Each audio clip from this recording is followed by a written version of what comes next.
Yo, what's going on, guys? It's Houston Sports Talk back into the video today. And today it's been reported that the Chicago Bulls are actively trying to shop both Zach LaVine and Lonzo Ball, and are trying to trade him immediately.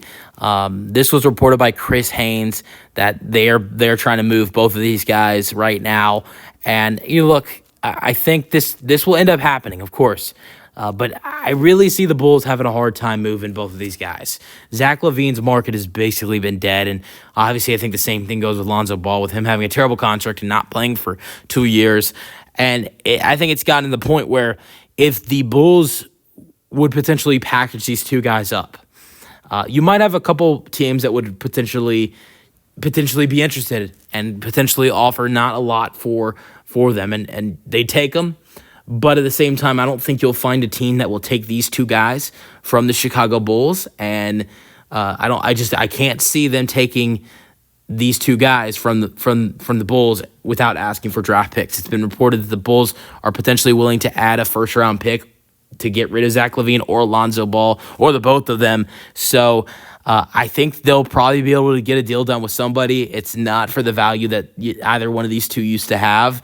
I will say this. I think this Chicago Bulls organization has waited too long to get rid of either one of these guys. Obviously, I don't think they would have got much for Lonzo Ball if they did this earlier, but Zach LaVine is someone they have hesitated to trade for a long time, and they've waited too long, and now it's really F them bad. And I really think that they're going to end up with little to nothing for these two guys, and I think it'd be another terrible move by this front office this offseason. I hated the Alex Caruso trade.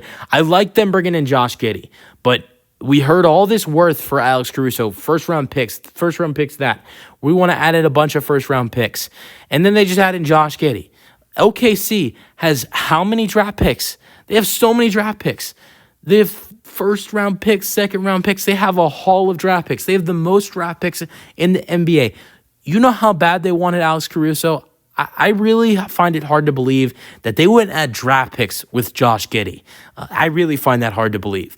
I think the Chicago Bulls are doing a poor job in their front office this offseason, mainly with the Alex Caruso trade. I thought that was terrible. Although I think Josh Giddey will do good, but they could have got more.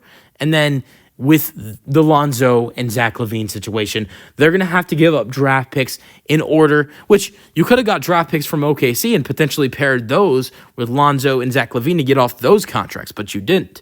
So, what's going to happen now? They're going to trade a first-round pick or other draft picks. Potentially, you might have to add other second-round picks with a first-round pick for someone to take these two injured guards on their roster. And what's going to happen?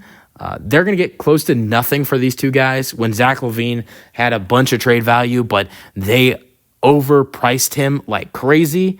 I mean, like crazy that they overpriced Zach LaVine, and no one was interested for the price. I mean, there were a lot of teams interested, and I think there were a lot of teams. I think you could look at what they could have had, looking back then, now, and you're like, oh my God, why didn't they take that? So, I think the Bulls are gonna, in the next couple, days or weeks, the Bulls will get rid of one or both of these guys, and it's gonna be another. It's gonna be another potential really bad move by this Bulls front office. Just for the fact, I mean, it's not a bad move for them to get rid of them, but the bad move is, what they're gonna have to give up with these two guys, draft picks, to get nothing, and when they've waited too long to get rid of these guys. Let me know your thoughts in the comment section, and peace out.